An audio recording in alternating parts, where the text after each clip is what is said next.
ಪರಿವರ್ತನೆ. ಗುರುರ್ ಬ್ರಹ್ಮ ಗುರುರ್ ವಿಷ್ಣು ಗುರುರ್ ದೇವೋ ಮಹೇಶ್ವರಃ ಗುರುರ್ ಸಾಕ್ಷಾತ್ ಪರಬ್ರಹ್ಮ ತಸ್ಮೈ ಶ್ರೀ ಗುರವೇ ನಮಃ. ಆಂಗ್ಲ ಭಾಷೆಯಲ್ಲಿ ಸ್ವಾಮಿ ಚೇತನಾನಂದರವರು ಬರೆದಿರುವ ಗಿರೀಶ್ ಚಂದ್ರ ಘೋಷ್ ದ ಬಯೋಫಿನೋಮಿನನ್ ಡೈವೋಟಿ ಆಫ್ ಶ್ರೀರಾಮಕೃಷ್ಣ ಪುಸ್ತಕವನ್ನು ಕನ್ನಡಕ್ಕೆ ಶ್ರೀ ಚಂದ್ರಶೇಖರಯ್ಯರವರು ಅನುವಾದಿಸಿದ್ದಾರೆ. ಸ್ವಾಮಿ ವಿವೇಕಾನಂದರು ಹೇಳಿದಂತೆ ಗಿರೀಶನಲ್ಲಿ ಮಾತ್ರವೇ ನಾನು ನಿಜವಾದ ಶರಣಾಗತಿಯನ್ನು, ತಾನು ದೇವರ ಸೇವಕನೆಂಬ ಆ ನಿಜವಾದ ಭಾವವನ್ನು ಕಂಡಿರುವುದು. ಅವನ ಸಮಾನರನ್ನು ನಾನು ನೋಡಲಿಲ್ಲ. ಅವನಿಂದಲೇ ನಾನು ಆತ್ಮಸಮರ್ಪಣೆಯ ಪಾಠವನ್ನು ಕಲಿತಿರುವುದು. ಗಿರೀಶ್ ಚಂದ್ರ ಘೋಷ್ ಶ್ರೀರಾಮಕೃಷ್ಣರ ಪರಿವರ್ತಕ ಸಾಮರ್ಥ್ಯಕ್ಕೆ ಒಂದು ಒಳ್ಳೆಯ ಉದಾಹರಣೆ. ಶ್ರೀರಾಮಕೃಷ್ಣರನ್ನು ಭೇಟಿಯಾಗುವುದಕ್ಕೆ ಮುಂಚೆ ಓರ್ವ ಮದ್ಯವ್ಯಸನಿ, ನಾಸ್ತಿಕ ಮತ್ತು ಲಂಪಟನಾಗಿದ್ದ ಈತ ದೇವರ ಅನನ್ಯ ಭಕ್ತನಾಗಿ ಪರಿವರ್ತನೆ ಹೊಂದಿದ್ದು ಒಂದು ರೋಚಕ ಕಥೆ. ಗಿರೀಶನ ಜೀವನ ಗಾದೆ ಪತಿತರಿಗೆ ಭರವಸೆಯ ಆಶಾಕಿರಣ. ಒಬ್ಬ ಪಾತಕಿ ಹೇಗೆ ಸಂತನಾಗಬಹುದು ಎಂಬುದಕ್ಕೆ ಆತನ ಜೀವನವೇ ನಮಗೆ ಪ್ರಮಾಣ. ಅದು ಭರವಸೆಯಿಲ್ಲದವರಿಗೆ ಭರವಸೆಯನ್ನು, ನಂಬಿಕೆಯಿಲ್ಲದವರಿಗೆ ನಂಬಿಕೆಯನ್ನು, ಮುಮುಕ್ಷುಗಳಿಗೆ ಉತ್ಸಾಹವನ್ನು ಕೊಡುತ್ತದೆ. ಗಿರೀಶ್ ಚಂದ್ರ ಘೋಷ್ ಶ್ರೀರಾಮಕೃಷ್ಣರ ಸ್ವಚ್ಛಂದ ಪ್ರವೃತ್ತಿಯ ಒಬ್ಬ ಆರಾಧಕ. ಅಧ್ಯಾಯ 1. ನಾನೊಬ್ಬ ಪಾತಕಿ. 1884 ಡಿಸೆಂಬರ್ 14 ಕೋಲ್ಕತ್ತಾದ ಸ್ಟಾರ್ ರಂಗಮಂದಿರದಲ್ಲಿ ಗಿರೀಶ್ ಚಂದ್ರ ಘೋಷ್ ನಾನೊಬ್ಬ ಪಾತಕಿ ಎಂದು ತನ್ನನ್ನು ತಾನೇ ಶ್ರೀರಾಮಕೃಷ್ಣರಿಗೆ ಪರಿಚಯಿಸಿಕೊಂಡನು. ಅದಕ್ಕೆ ಶ್ರೀರಾಮಕೃಷ್ಣರು ಹತಭಾಗ್ಯನೊಬ್ಬ ತನ್ನನ್ನು ಪಾತಕಿ ಎಂದು ಸದಾ ಪ್ರಲಾಪಿಸುತ್ತಿದ್ದರೆ ಅವನು ಪಾತಕಿಯಾಗಿಯೇ ಉಳಿದು ಬಿಡುತ್ತಾನೆ. ಗಿರೀಶರು, ಸ್ವಾಮಿ, ನಾನು ಯಾವಾಗಲೂ ಕೂರುವ ಜಾಗವೂ ಸಹ ಈಗ ಅಪವಿತ್ರವಾಗಿಬಿಟ್ಟಿದೆ. ಶ್ರೀರಾಮಕೃಷ್ಣರು, ಹೀಗೆಂದು ನೀನು ಏಕಾದರೂ ತಿಳಿಯಬೇಕು. ಸಾವಿರಾರು ವರ್ಷಗಳವರೆಗೆ ಕತ್ತಲೆಯೇ ತುಂಬಿಕೊಂಡಿದ್ದ ಕೊಠಡಿಯೊಂದಕ್ಕೆ ಬೆಳಕನ್ನು ಒಯ್ಯಲಾಯಿತು ಎಂದುಕೋ.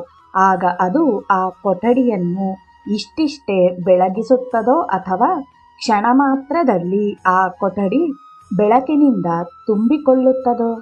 ಗಿರೀಶ್, ಅದು ಸರಿಯೇ. ಆದರೆ ಈ ಪಾತಕಿಗೆ ಮುಂದೇನಾಗಬಹುದು? ಶ್ರೀರಾಮಕೃಷ್ಣರು ತಮ್ಮ ಮಧುರ ಕಂಠದಿಂದ ಹಾಡಿದರು.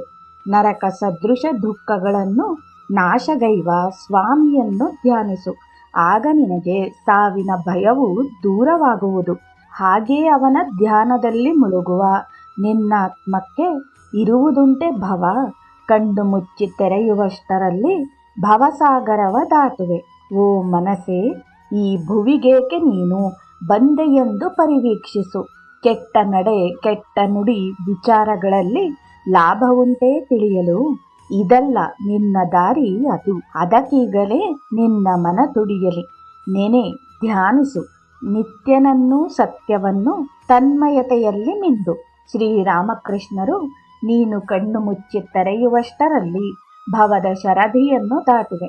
ಬಾಗಿಲಲ್ಲಿ ಅಡ್ಡ ನಿಂತಿರುವ ಆ ಮಹಾಮಾಯೆ ಒಂದು ಹೆಜ್ಜೆ ಪಕ್ಕಕ್ಕೆ ಸರಿದರೆ ಸಾಕು, ಭಗವಂತನ ದರ್ಶನವಾಗುತ್ತದೆ. ಅದಕ್ಕೆ ಆ ಮಹಾಮಾಯೆಯ ಅನುಗ್ರಹವೂ ಅತ್ಯಗತ್ಯ. ಗಿರೀಶರು, ನನ್ನ ಮನಸ್ಸಿನಲ್ಲಿ ಈಗಲೂ ಆ ತೊಡಕು ಉಂಟೇ ಉಂಟು. ಹೇಳಿ, ನಾನೇನು ಮಾಡಬೇಕು?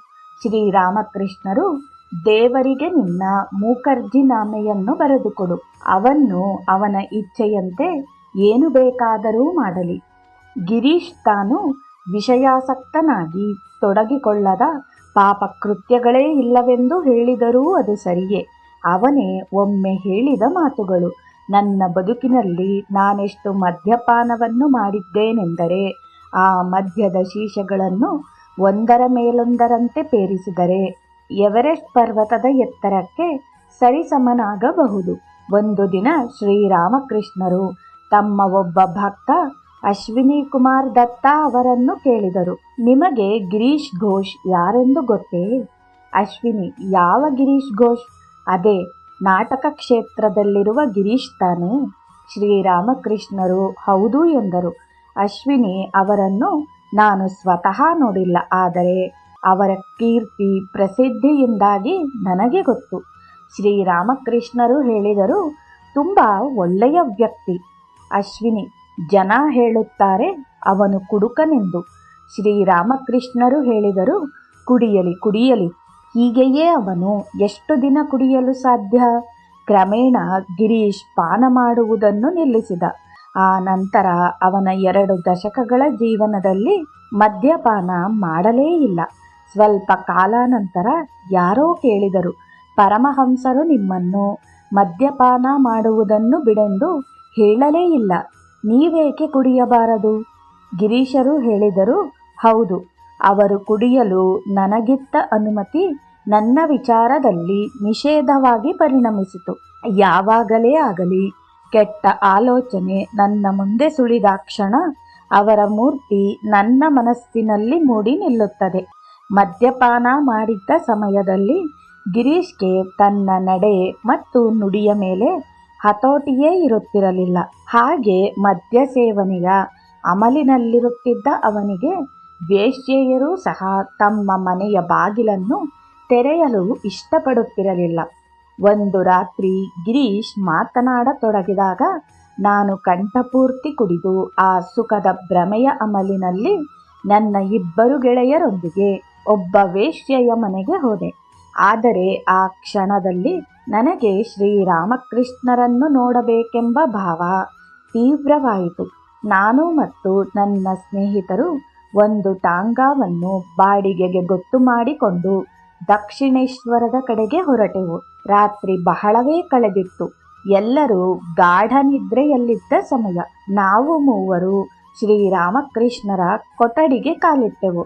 ಆಗ ಅವರೂ ಸಹ ಮತ್ತರಂತೆ ತೂರಾಡುತ್ತಾ ನನ್ನ 2 ಕೈಗಳನ್ನು ಹಿಡಿದುಕೊಂಡು ಭಾವಪರವಶರಾಗಿ ಹಾಡುತ್ತಾ ನರ್ತಿಸತೊಡಗಿದರು. ಆ ಕ್ಷಣವೇ ನನ್ನ ಮನಃಪಟಲದ ಮುಂದೆ ಆಲೋಚನೆಯೊಂದು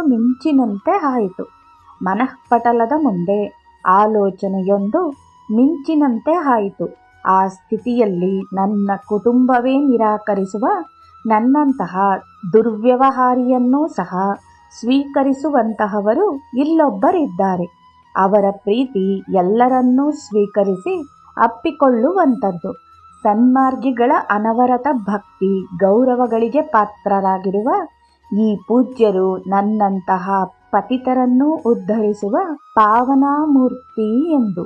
ಗಿರೀಶನು ಶ್ರೀರಾಮಕೃಷ್ಣರಿಗೆ ಶರಣಾದನು ಮತ್ತು ತನ್ನ ಮೇಲಿನ ಮೊಕ್ತ್ಯಾರುನಾಮೆಯನ್ನು ಅವರಿಗೆ ವಹಿಸಿಕೊಟ್ಟನು.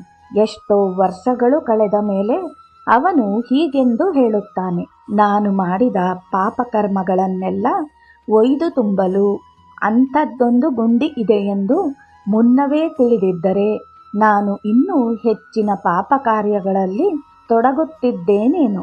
ಇಂದಿನ ಪಾತಕಿ ನಾಳಿನ ಸಂತನಾಗಬಹುದೆಂಬ ಸಂಗತಿಯನ್ನು ಗಿರೀಶನ ಕಥೆ ಮನಮುಟ್ಟುವಂತೆ ಸಾದರಪಡಿಸುತ್ತದೆ.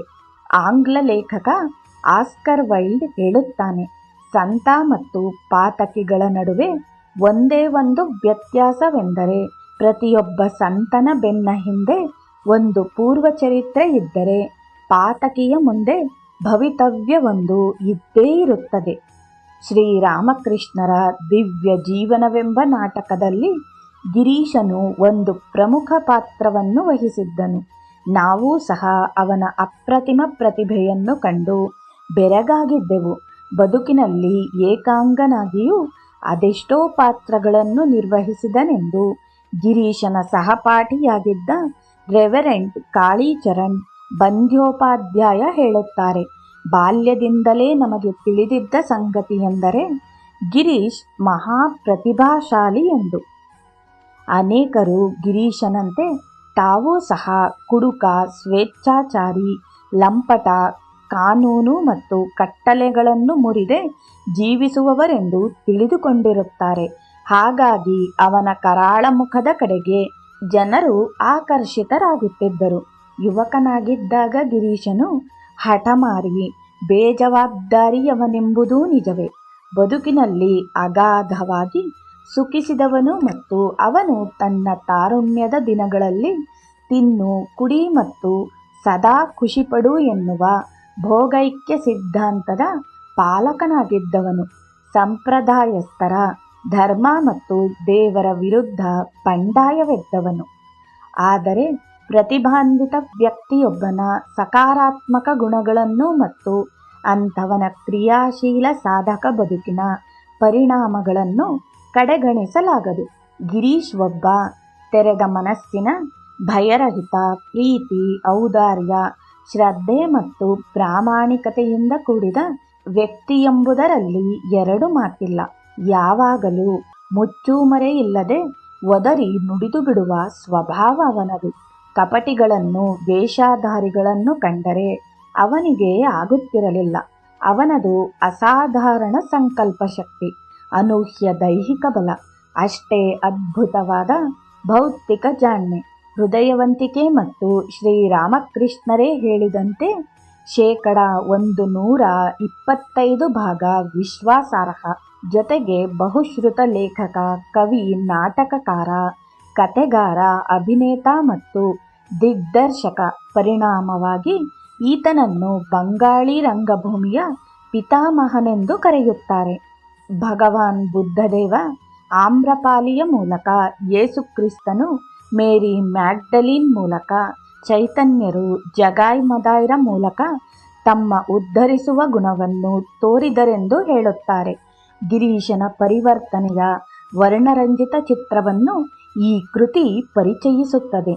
ಈ ಕೃತಿಯ ಆರಂಭದಲ್ಲಿ ಗಿರೀಶನು ತನ್ನನ್ನು ಶ್ರೀರಾಮಕೃಷ್ಣರಿಗೆ ಇನ್ನೊಬ್ಬ ಪಾತಕಿ ಎಂದು ಪರಿಚಯಿಸಿಕೊಳ್ಳುತ್ತಾನೆ ಮತ್ತು ಈ ಕೃತಿಯ ಅಂತ್ಯದಲ್ಲಿ ಪರಮಹಂಸರು ನನ್ನನ್ನು ದೇವನನ್ನಾಗಿ ಮಾಡಿದರು, ನನ್ನತ್ತ ನೋಡಿ ನಾನು ಶ್ರೀರಾಮಕೃಷ್ಣರು ಮಾಡಿದ ಪವಾಡ ಎಂದಿರುವುದನ್ನು ಗಮನಿಸಬೇಕು.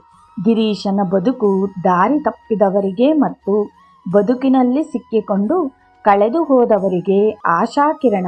ಇದಕ್ಕೂ ಮಿಗಿಲಾಗಿ ಅವನ ನಂಬಿಕೆ ಮತ್ತು ಭಗವದ್ಭಕ್ತಿಗಳ ತುಡಿತ ಮತ್ತು ಅವುಗಳ ಸುಲಭಗ್ರಾಹ್ಯತೆ ಒಬ್ಬರಿಂದೊಬ್ಬರಿಗೆ ಮುಟ್ಟಿ ಅವುಗಳನ್ನು ಕುರಿತು ಓದುವವರಿಗೆ ಅವರಲ್ಲಿಯೂ ಆಧ್ಯಾತ್ಮಿಕತೆ, ಭಗವಂತನನ್ನು ಕುರಿತ ಪ್ರೀತಿ ಮತ್ತು ಹಂಬಲಗಳು ಉಂಟು ಮಾಡುವಂತಹವು. ಪರ್ವತ ಶಿಖರಗಳಲ್ಲಿರುವ ಮಂಜು ಕರಗಿ ನೀರಾಗಿ ಹಲವು ನದಿ ತೊರೆಗಳಾಗಿ ಇಳಿದು ಬಯಲು ಮತ್ತು ಮೈದಾನಗಳಲ್ಲಿ ಹರಿದು ಮಾನವ ನಾಗರಿಕತೆಗೆ ಆಶ್ರಯವಾಗಿರುವುದನ್ನು ನೋಡಿದ್ದೇವೆ.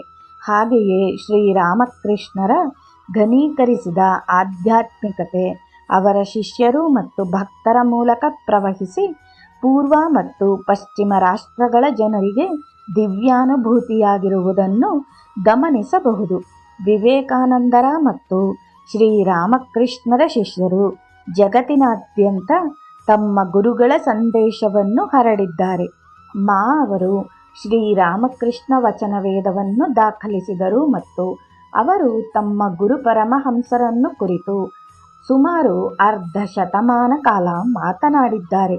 ಸ್ವತಃ ಗಿರೀಶನೇ ತನ್ನ ಕೆಲವು ನಾಟಕ ಮತ್ತು ಕೃತಿಗಳಲ್ಲಿ ಪರಮಹಂಸರ ವಿಚಾರಧಾರೆ ಮತ್ತು ಬೋಧನೆಗಳನ್ನು ಸಾದರಪಡಿಸಿದ್ದಾನೆ. ಮಾತ್ರವಲ್ಲ, ಬದುಕನ್ನು ಕಟ್ಟಿಕೊಡುವ ಗುರುಗಳ ಸಂದೇಶವನ್ನು ಕೋಲ್ಕತ್ತೆಯ ವೇಶ್ಯಾವಾಟಿಕೆಗಳಿಗೂ ತಲುಪಿಸಿದ್ದಾನೆ. ಗಿರೀಶನು ಶ್ರೀರಾಮಕೃಷ್ಣರನ್ನು ಭಗವಂತನ ಅವತಾರವೆಂದೇ ತಿಳಿದಿದ್ದವನು ಮತ್ತು ಪರಮಹಂಸರು ನಾಟಕ ನೋಡಲು ರಂಗಮಂದಿರಕ್ಕೆ ಹೋಗುತ್ತಿದ್ದರಾದರೂ ಆ ಮೂಲಕ ಸಮಾಜದ ಪತಿತರನ್ನು ಮೇಲೆತ್ತಲು ಆ ಸಂದರ್ಭವನ್ನು ಬಳಸುತ್ತಿದ್ದರು. ಆ ಕಾಲದಲ್ಲಿ ನಾಟಕಗಳಲ್ಲಿ ಅಭಿನಯಿಸುತ್ತಿದ್ದ ನಟ ಮತ್ತು ನಟಿಯರು ಸಮಾಜದ ದೃಷ್ಟಿಯಲ್ಲಿ ಜಾತಿಹೀನರು. ಶ್ರೀರಾಮಕೃಷ್ಣರ ಧಾರ್ಮಿಕ ವಲಯದಲ್ಲಿ ಗಿರೀಶ್ ಈಗ ಒಂದು ದಂತಕಥೆ. ಜನರು ಅವನನ್ನು ಕುರಿತು ವರ್ಣರಂಜಿತ ಕಥೆಗಳನ್ನು ಹೇಳುತ್ತಾರೆ. ಕೆಲವರು ಅವುಗಳನ್ನು ಉತ್ಪ್ರೇಕ್ಷೆಗೊಳಿಸಿಯೋ ಅಥವಾ ಅತಿರಂಜಿತ ಮಾಡಿಯೋ ಹೇಳುವುದು ಅವರಿಗೆ ಹೆಚ್ಚು ಸಂತೋಷ ಕೊಡುತ್ತದೆ. ಅವನ ಬದುಕು ಬವಣೆ, ಹೋರಾಟದ ವಿವರಣೆ, ಅವನೊಳಗಿನ ದ್ವಂದ್ವ ಮತ್ತು ಪಾಪ ನಿವೇದನೆ, ತನ್ನ ಗುರು ಶ್ರೀರಾಮಕೃಷ್ಣರೊಂದಿಗಿನ ಅವನ ಒಡನಾಟ ಹಾಗೆಯೇ ಪರಮಹಂಸರ ಶಿಷ್ಯ ಸಮೂಹ ಮತ್ತು ಅನುಯಾಯಿ ಭಕ್ತರೊಂದಿಗಿನ ಸಂಬಂಧಗಳು. ಅವನು ಅಭಿನೇತನಾಗಿ ಕಂಡದ್ದು, ನಾಟಕಕಾರನಾಗಿ ಮತ್ತು ಅವನ ಬದುಕಿನ ಇನ್ನಿತರ ಅವಸ್ಥೆಗಳನ್ನು ಕುರಿತು ಅವನಿಂದಲೇ ಕೇಳಬೇಕು. ಗಿರೀಶ್ ಮಹಾ ಧೈರ್ಯಶಾಲಿ, ಹೇಡಿಯಂತೂ ಅಲ್ಲವೇ ಅಲ್ಲ. ಹೇಡಿಯಾದವನು ತನ್ನ ಕರಾಳ ಮುಖವನ್ನು ಮುಚ್ಚಿಕೊಂಡು ತನ್ನ ದೌರ್ಬಲ್ಯಗಳಿಗೆ ಇತರರನ್ನು ದೂರುತ್ತಾನೆ. ಆದರೆ ಗಿರೀಶ್ ತನ್ನ ಸೋಲುಗಳನ್ನು ಯಾವಾಗಲೂ ಮರೆಮಾಚಲಿಲ್ಲ ಅಥವಾ ತನ್ನ ತಪ್ಪುಗಳನ್ನು ಸರಿಯೆಂದು ವಾದಿಸಲಿಲ್ಲ.